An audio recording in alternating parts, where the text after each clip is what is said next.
ምግብ ማብሰል ላይ እንዴት ነው? ጎበዝ ነኝ በጣም የምር ነው።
የዛሬው የክብር እንግዳችን የ59ኛው የባህል ማዕከላችን አንጋፋ የሆነው ተወዳጁ ድምፃዊ ልዑል ሲሳይ የክብር እንግዳችን ነው። በጭብጨባ ተቀበሉልን። ቻፕ ያደረጋችሁ አመስግኑልኝ። ታላቁ ድምፃዊ ልዑል ሲሳይ የ59ኛ ምሽታችን የክብር እንግዳ ስለሆንክ ከልብ እናመሰግናለን። አረፍ በልኝ።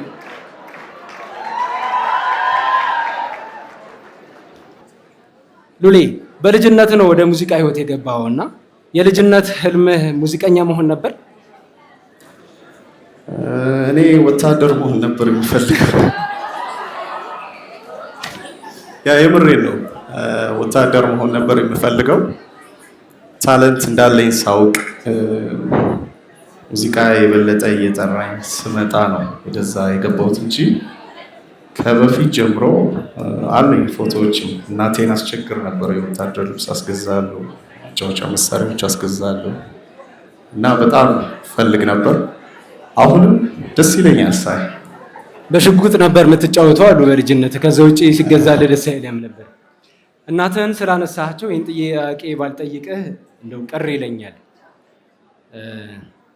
አንደኛ አያይዛም እንድትመልስልኝ ቅድምም ሜንሽን አድርገኸዋል፣ ሜሪጆይ ተቀላቅለህ ነበርና ሜሪጆይ ላንተ ለዛሬው ማንነት ያበረከተው አስተዋጽኦ አለ? ሌላው በተጨማሪ ደግሞ እናትህ ሜሪጆይም ላይ ስትሰሩ በጣም ትገፋፋህ ነበር፣ እንዳትቀር ታበረታታህ ነበር፣ በርካታ ገዛዎችን ታደርግልህ ነበር። ምን አይነት እናት ናቸው ያሉ? እሺ ከሜሪጆይ ልጀምር። ሜሪጆይ የልማት ስራ አለው፣ በውስጡ ክበባት አሉት። ሜሪጆይን የማስተዋወቅ ነው የነዛ ክበባት አላማ። ሰው ወጣቶች በዛ አጋጣሚ በተመቻቸላቸው ቦታ ላይ ታለንታቸውን እንዲያሳድጉ ያደርጋል። ከዛ ውጪ ያው ሜሪጆይን በተለያየ ቦታ እየተዘዋወርን እንድናስተዋውቅ ያደርገናል ማለት ነው። ሰው ለእኔ ሜሪጆይ ከ12 ዓመቴ ጀምሮ ለረጅም ጊዜ ወደ 5-6 ዓመት ታለንቴን በጣም ያሳደጉበት ውዝዋዜ፣ ቲያትር፣ ሙዚቃ እንዳቅ የሆነበት ክበብ ነው። በጣም አመሰግናቸዋለሁ። ስለ እናቴ ደግሞ ከዚህ ጋር አያይዤ ሳነሳ ያ በጣም ትከታተለ የነበረ ክበብ ማክሰኞ፣ ሐሙስ፣ ቅዳሜ ነበር የነበረ። መቅረት አይቻልም። በቃ ፕሮግረሴንም ታይ ነበር። ምን አዲስ ዘፈን አጠና እስኪበልልኝ የተለያዩ ዝግጅቶች ሲኖሩም በመገኘት በአካል በጣም ታበረታታይ ነበር እስካሁኑ ሰዓት ድረስ እና እኔ እናቴ በጣም ጀግና ሴት ነች። በጣም ነው የምወዳት፣ ማመሰግናት። በምን አይነት መንገድ ነበር ያሳደገቻችሁ? የአትክልት ተራው ታሪክ ይህን ብታነሳው ደስ ይለኛል። እሺ እናቴ በጣም ልጅ ሆና ነው አባቴን ያገባችው ማለት ነው። እና ጥሩ ህይወት ነበረ አባቴ በህይወት በነበረ ሰዓት። ግን ድንገት ሲለያት የክፍለ ሀገር ልጅ እንደመሆኗ መጠን ስራ አታውቅም ነበረ ምናምን ሰው ብዙ ነገር ጭልም ምን ያለባት። 4 ልጆች ነን ቤት ውስጥ 2 ወንድ 2 ሴት። ስለዚህ በቃ ሁሉ ነገሯን ወጣትነቷን ትታ ወደ አትክልት ተራ ችርቻሮ የመስራት ሂደት ነው ማለት ነው የገባችው። ሰው ሌሊት የአትክልት ተራ ስራ ሌሊት 8 ሰዓት ነው የምትነሳው። ትወጣለች። ገንዘብ ካለ በወዛደር ነው ቲማቲም ምናምን የምታስወርደው፣ ከሌለ ግን ራስ ተሸክመ ነው ወደ መደብ የምትወስደው ማለት ነው። ስለዚህ እናቴ የምትከፍለውም ስላልነበራት ራሷ ነበረ ተሸክማ የምትወስደው ምናምን ትቸረችረው። በዚህ አይነት ሁኔታ ውስጥ እስከ ጠዋት 2 ሰዓት ትሰራና ከዛ ደግሞ የተረፋትን ሰፈር ላይ ይዛ ትመጣና ደግሞ ሰፈር ላይ እየሸጠች እንዲህ እያለች ነው ማለት ነው ያሳደገችኝ። እና በጣም ነው የማመሰግናት።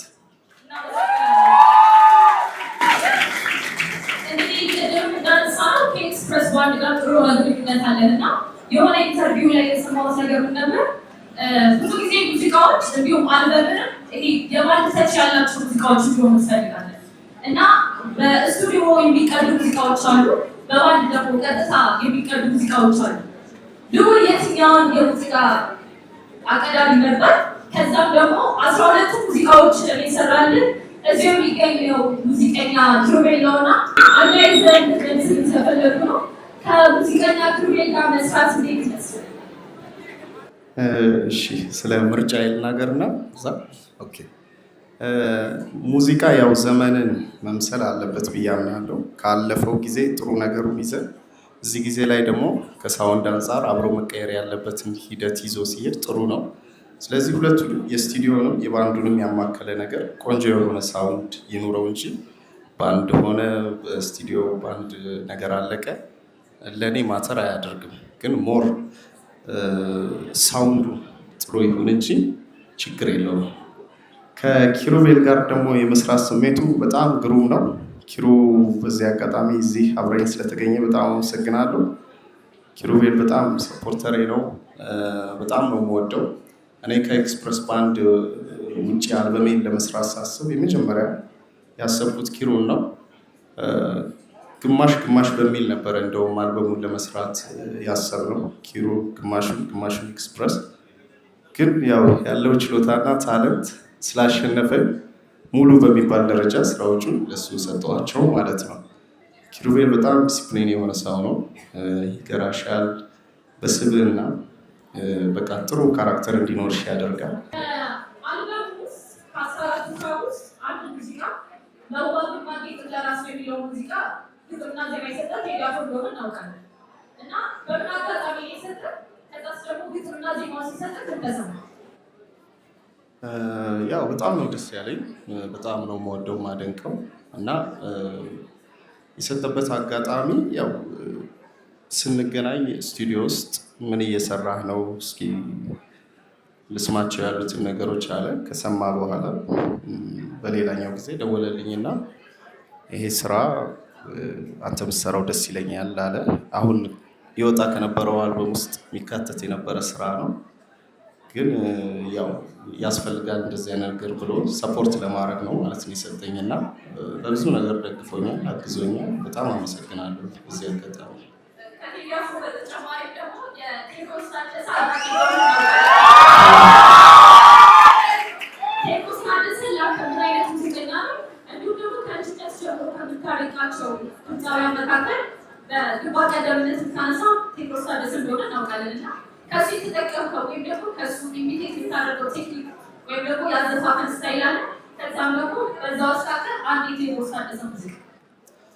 እሺ፣ ቴዲ ታደሰ ለእኔ በቃላት የምገልጸው አርቲስት አይደለም፣ ሁለገብ ነው። በጣም ድንቅ አዝያሚ ነው፣ ሙዚቀኛም ጭምር ነው፣ የዜማም ደራሲ ነው፣ ይገጥማልም እና በጣም ነው የምወደው፣ በጣም ነው የማደንቀው እና እንደዚህ ብዬ መናገር የምችለው ነገር የለም። ሁሌ በቃ መንፈሴን ደስ ይለዋል። ብዙ ነገሩን አያለው፣ እከታተላለሁ። ወደፊት እንደሱ ሌጀንድ መሆን ነው የምፈልገው። እንደሱ ብዙ አልበሞች እንዲኖሩኝ እፈልጋለሁ። በቴክኒክ ደረጃ ላልሽው ነገር የተለየ እንደዚህ የምትወስጂው ነገር የለም። ሞር ማዜም የሚለውን ነገር በደንብ ማዜም፣ ውበት ሰጥቶ ማዜም የሚለውን ነገር በሂደት ውስጥ በማድመጥ የሚመጣ ነገር ነው። ብዙ ጊዜ ሳደምጥ ደግሞ እንዲዋረሰኝ አልፈልግም፣ የሌላ አርቲስት ካራክተር ማለት ነው። በዜማ ላይ የራሴን አይነት አዘፋፈን መፍጠር ስለምፈልግ ማለት ነው። ግን ውበት ነው የምላቸው ነገሮች ደግሞ አላልፋቸውም። አያይዘህ እንድታነሳው የምፈልገው አንድ ጥያቄ አለ። ብዙ ጊዜም ትለዋለህ እና የአንድን ድምፃዊ ሙዚቃ ደጋግሞ መስራት አልፈልግም፣ ኢሚቴሽን ይሆናል ትላለህ እና በርካታ ድምፃውያን በተለይ ወደ ፊልም ወደ ሙዚቃ ኢንዱስትሪ መቀላቀል የሚፈልጉ ሰዎች ይህንን መንገድ ይጠቀማሉ እና ምን ትመክራለህ? ወዴት እንዲሄዱ ትመክራቸዋለህ? የአንድን አርቲስት ስራ ብቻ መጫወት ሳናቀው የራሳችንን ከለር እንድናጣና በዛ ነገር ላይ ብቻ ጉሮሯችን እንዲቀረጽ ይሆናል ማለት ነው። የተለያዩ አርቲስቶች ሙዚቃዎችን ግን ስንሞክር በዛ ሂደት ውስጥ የራሳችን የሆነን ከለር እያወቅነው እንመጣለን። ሬንጃችንም ይሰፋል፣ ያዘፋፈን ችሎታችንም የተለያየ ይሆናል። በዛ ውስጥ የራስ ከሁሉም የተወጣጣ ስብስብ ያለ አንድ ከለር ይኖራል ማለት ነው። ከለር ደግሞ አብሮ የሚፈጠር ነገር ነው። ያንን ላለማጣት ነው የአንድን አርቲስት ብቻ መጫወት የማያስፈልገው ማለት ነው። የአንድን አርቲስት ብቻ መጫወት አስፈላጊ አይደለም ደጋግሞ። ግን አንዴ ችግር የለውም አይደል? የቴዎድሮስ ታደሰ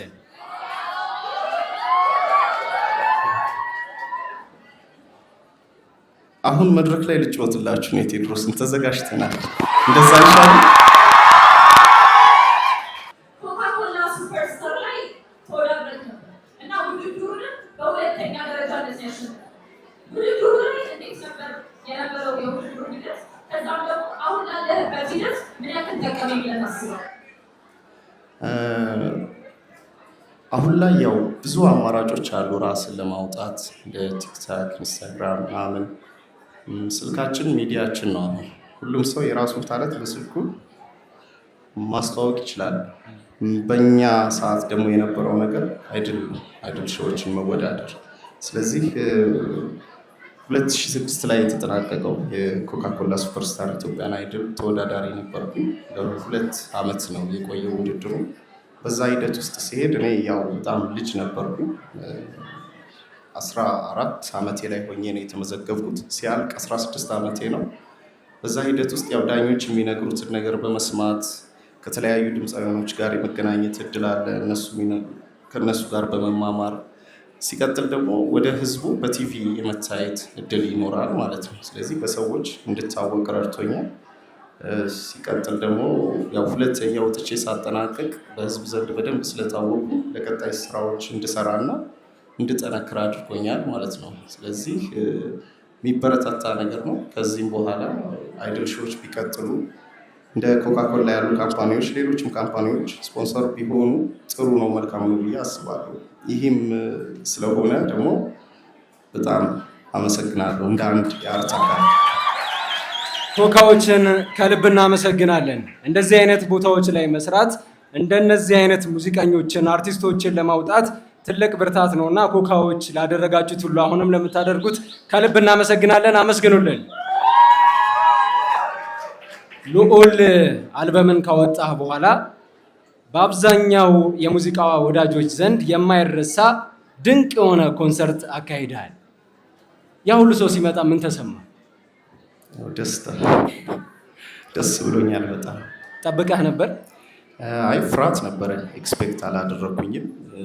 ግን የመጣው ነገር የሰራነው ነገር ጥሩ እንደሆነ እንድናምን አድርጎናል፣ እኔንም ኪሮንም።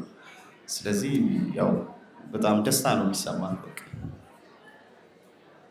ምግብ ማብሰል ላይ እንዴት ነው? ጎበዝ ነኝ በጣም የምር። ዶሮ ሁላ መገነጣጠል ነው እንጂ የሚቀረው ይሰራል። ይህን ልምድ ግን ከየት ነው ያመጣው? ከቤት ውስጥ ያው እንደነገርኩ ሚድል የሆነ እክታች ቤተሰብ ላይ ስለሆነ የመጣሁት ቤት ውስጥ ሰራተኛ ምናምን የለም። ስለዚህ እኔ ከወንድሜ ከእህቶቼ ጋር እየተጋገዝን ነበር የምንሰራው ማለት ነው። በዛ ሂደት ውስጥ ሙያ እንዳውቅ ሆኛለሁ ማለት ነው። አሁን ላለበት ተወዳጅ የሆኑ ድምፃዊ ብዙ ሰዎች አሻራቸውን ያሳርፋሉና በልጅነት ከሜሪ ጆይ በመቀጠል ፋዘር ቤት ገብተን ትማር ነበርና ከፋዘር ጋር ልዩ የሆነ ግንኙነት አለ። ፋዘር ባንተ የሙዚቃ ህይወት ውስጥ ምን አይነት አሻራ አላቸው? እንዲሁም ደግሞ እንዴት ትገልጸዋለህ የፋዘር? ከዛ በፊት ግን የመጨረሻ ጥያቄያችን ስለሆነ ከፋዘርም ጋር ስለሚገናኝ ለመግቢያ ያህል አይነ በጎን አንጎራጉረህልን ይህን ጥያቄ መልስልን። አይነ በጎ እንዳንቺ ቆንጆ ገላ፣ አይነ በጎ እንዳንቺ ቆንጆ ገላ የኔ አንጀቴ በፍቅርሽ ሲብላላ፣ አንጀቴ በፍቅርሽ ሲብላላ።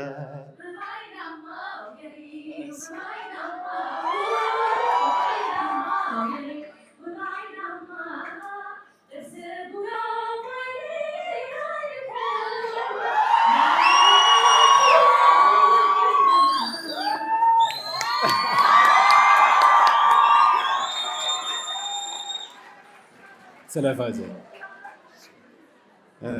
ፋዘር ለእኔ በጣም መልካም ሰው ነው። ፋዘር ቤትም ስቀላቀል ልጅ ስለነበርኩኝ በቃ ልዩ እንክብካቤ ይሰጠኝ ነበር። እንደ አባት ነው። እንደውም ፋዘር ቤት ተምሮ የሚያካል በዚህ አጋጣሚ ቁንጣ አርጎ መግባት አይቻልም አይደለ? ቁንጣ አርጎ መግባት አይቻልም ፋዘር ቤት እና በሆነ አጋጣሚ እኔ ሳላውቅ ቁንጣ አድርጌ መጣሁና በቃ የማይቻል ህግ ነው መቼም መግባት አትችልም እና አስገቡት አለ እና በቃ በጣም እንደሚወደኝ ያወቅኩት ያኔ ነው። በጣም ስትሪክት ነው ፋዘር እና አስገቡት ሲል ሌሎች ተማሪዎች አጉረምርመዋል ምናምን፣ ግን ፊት ለፊት ቁም አለኝና እንደዚህ ያሳደግኳትን ጽጌረዳ አበባ ቅጥፍ እንዳረክብኝ ነው የተሰማኝ። ግን ግባና ተማራ ላይ ማለት ነው። ሌላው ወደ ቤቱ ነበር የሚመለሰውና ከጨረስንም በኋላ ከተምረን ስንወጣ አራዳ ህንፃ ላይ ምስር ያለው ኬክ ልጋብዝ ብሎ ሳምቡሳ በሻይ ምናምን ይጋብዘኝ ነበረ እና በጣም ነው የምወደው። ብዙ ነገር በተለይ ደግሞ በቃ ያው ያለፉ አርቲስቶችን ታሪክ የነገረኝ በደንብ ሞራል ይሰጠኝ ነበረ ማለት ነው እና ሂደቴ ውስጥ ብዙ አስተዋጽኦ አበርክቶልኛል። አመሰግናለሁ በጣም ፋዘር። እንደ ልዑል አይነት ሰዎችን አበረከቱልን። አሁንም ሌሎች ሰዎችን እያፈሩ ነውና ፋዘር አይነት ሰዎችንም እሳቸውንም በደንብ አመስግኑልን። እናመሰግናለን። ከልዑል ጋር እኛ የነበረን ቆይታ ይህንን ይመስል ነበር። ወደ ዋናው ምዕራፍ እንሸጋገራለን። እንግዳችን ስለሆንክ የ19ኛው ሳምንት የአዲስ አበባ ዩኒቨርሲቲ ፕራውድሊ ይህንን ምስጋና ይሰጠዋል።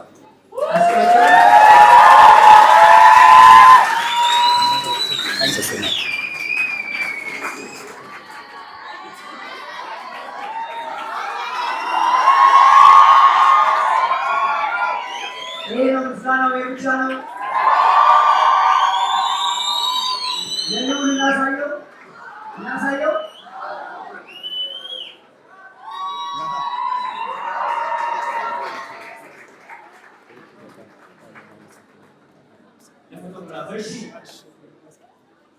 ሁለተኛ ሰዓት ደግሞ አለን። ዛሬ ሰርፕራይዝ አለ። ፈታና ነው ባይዘው ይህን የሚያደርግ በራሳቸው ነው። ደስ አይልም?